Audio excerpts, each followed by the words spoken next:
Vous regardez le top de l'information, un concept à Ricochet Communication. Bonjour et bienvenue à votre revue de presse. C'est un joyau qu'ont inauguré les chefs d'État du Bénin et du Nigeria hier à Sémé-Craké. Le poste de contrôle juste apposé, célébré la main dans la main par Patrice Talon et Mohamedou Bouhari, qui ont donc mis en service un outil qui facilitera l'accroissement des échanges entre les États membres de la communauté économique des États de l'Afrique de l'Ouest. Fraternité l'atteste, pendant que le matinal annonce que l'infrastructure inaugurée ouvre une nouvelle ère entre les deux États voisins. Une ère de facilitation des échanges, reprécise l'opinion aujourd'hui, car l'axe Cotonou-Lagos est en parfait alliage, écrit le Béninois libéré. L'intégration régionale actée, la nation consacre sa une à la mise en œuvre des réformes communautaires de l'Union économique et monétaire ouest-africaine.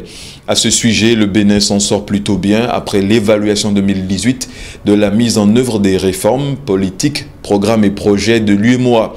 La cellule de suivi de l'intégration régionale au ministère de l'économie et des finances a expliqué au cours d'un atelier comment le Bénin a pu atteindre un taux de réalisation de plus de 80%. De l'embellie, il y en a également à la Banque ouest-africaine de développement, remarquable par l'économiste sous le signe de la maturité. Une maturité qui profite aux économies ouest-africaines. Le Béninois libéré a préféré la Cour de répression des infractions économiques et du terrorisme. Après Sébastien Germain à Javon, Aboubacar Takou affirme que la prochaine cible de la criette est Lionel Zissou, cité dans l'affaire Ebomaf pour abus de confiance. L'ancien Premier ministre risque donc à son tour d'être exclu des prochaines présidentielles. Pour le député Hennouro, rien ne se jouera à la criette, titre Dynamisme Info. Hier, au tribunal de première instance de Cotonou, 5 ans d'emprisonnement et une amende de 32 milliards de francs CFA ont été requis contre lui pour violence, voie de fait et fraude douanière. Un procès dont le délibéré est renvoyé au 6 novembre 2018.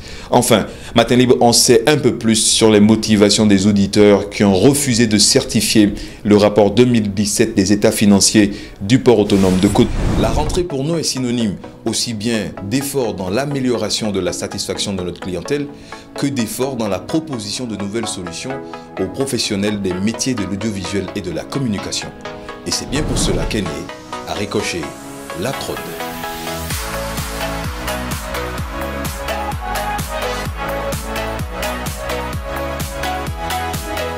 Vous êtes graphiste, vous êtes monteur, vous êtes ingénieur, vous êtes architecte. Vous avez des clients, vous avez des opportunités, mais pas de matériel pour travailler. Nous avons pour vous du matériel de dernière génération avec la dernière version de tous les logiciels.